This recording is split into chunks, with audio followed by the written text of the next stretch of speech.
What's going on, guys? Y'all want to see something cool? This gun. Isn't that a cool gun? Look at that gun. You got your tickets to the gun show? Look how shiny that gun is. Yeah, you like them guns, don't you? In this video, I'm going to show you guys how to make the Winter Soldier's arm. I wrapped it in fabric and stuff, so yeah, it'd be kind of cool. Oh yeah, and this is going to be my first time-lapse video, so you guys get to watch me do this from begin to end non-stop. And you're probably wondering, how did I get it so shiny? This isn't paint. This is fabric. This is metallic fabric that I got from Walmart. It's in the costume and cosplay section at Walmart. Believe it or not, they actually have one of those. I even made the gloves too, so yeah. Well, I didn't make the black ones. I just took some garden gloves and cut off the thumbs and fingers, and there you have it. But yeah, so far. Let's go ahead and start this video build.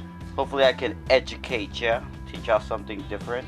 First, we're going to start off by making a duct tape cast of your arm. But before you do that, you're going to have to get all your duct tapes out in a row, because it's going to be quite difficult because you're going to be working with one arm. And if you have a buddy in the room with you or a friend, then you best call that person, because you're eventually going to need help. Because I thought I could do this by myself and I couldn't. I had to call on my brother to come help me do the shoulder parts. You're going to want to make sure you get all the curvatures of your arm, and make sure to flex your muscle when you're putting your duct tapes on, because you don't want it to be tight. And once you get your cast complete, you want to go ahead and cut out the pieces. You're going to want to cut every piece flat to the table, and you're going to end up with multiple pieces, and they're going to look something like this. You're going to have two major pieces, which is going to be your forearm and your bicep. Luckily, you only have to make one arm on this particular build. Transfer your duct tape pattern to some poster board paper. This will make it easier for you to trace your pattern onto the 1/4-inch EVA foam. And once you get it all traced out, you want to make sure you have a sharp razor blade so you can get it all cut out. You want to make sure your edges are nice and clean. I forgot to mention earlier that you have to use your hash mark to make sure everything is lined up and that you're gluing the right pieces to its right parts. I'm using barge contact cement. This is what I use on all my builds, because people keep asking me what kind of glue am I using. I'm applying some heat so I can get a little bit of curvatures to the patterns before I glue them all together, because I want it to be nice and round. I took some scrap EVA craft foam and cut it about 1.25 inches thick. This will be my flexible ruler that I'm going to use to draw my lines in. I just drew a bunch of straight lines, but if you want to, you can be more intricate with your lines and be exact to the character. But to me, this is just cosplay. I'm using a wood burner to burn all my lines in there. Then I'm going to take some sandpaper and sand down all the grooves, because I want the glue to soak into the foam.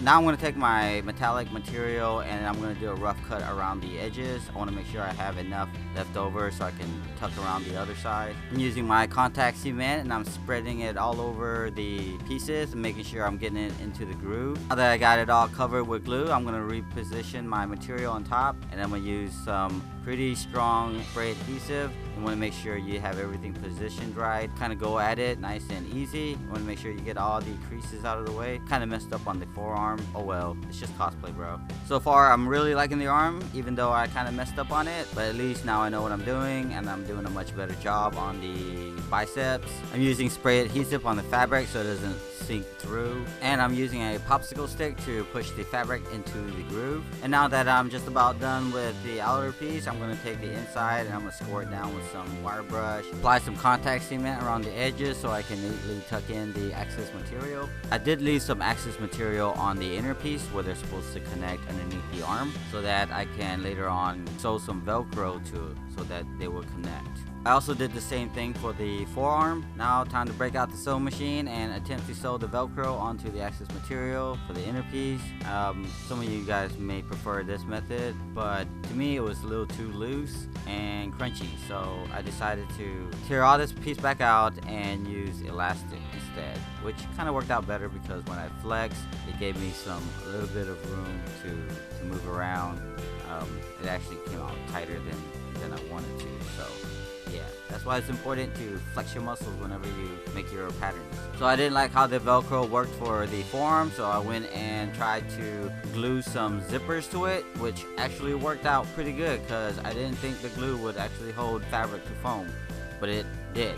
So once I had it all glued in, I went and stapled the ends and cut off the axis so that the zipper doesn't come apart while you're walking around. It would be quite embarrassing when Winter Soldier only has half an arm, just like he did in Civil War. And this is my first attempt at making some gloves, which I later found out that I am horrible at making gloves and these things aren't as easy as it seems, but I fought through it and I made me some really ugly gloves that just did the job for me.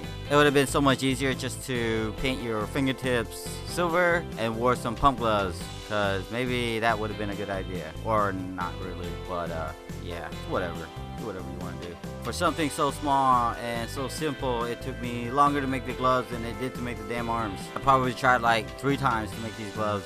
I started to look on eBay for silver gloves and I couldn't find any. So yeah, now I'm making some elbow pieces though that it will cover my elbow, because that'll be the only thing that's exposed after you put your forearm and your biceps. For the star, I went and traced it out on some craft foam and used some super glue and glued it on, because I didn't think the contact cement will hold to this metallic material.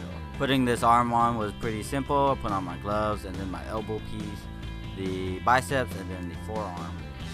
So yeah, pretty comfortable to wear and easy to move around in, but it looks pretty good, not bad. So yeah, I hope you guys enjoyed the video. I hope you guys learned something. Go and make yourself a Winter Soldier arm. Kind of cool. It's very comfortable too. I can move around in it. And today's shout out goes to Facebook user Eli Shelley. He's been working on his Winter Soldier arm too. We both made our Winter Soldier arm at the same time. And I also want to give an Instagram shout out to Lorino. He asked for a shout out and he's been waiting for this build. Although I'd never told anybody I was going to make one. Maybe I did. I don't know. If you found this video helpful, go ahead and hit the like button. Don't forget to leave a comment in the section below. Yeah, like me on Facebook, follow me on Instagram, and subscribe to this channel if you haven't already subscribed. I think I'm gonna go to the mall like this. Thanks for watching, y'all.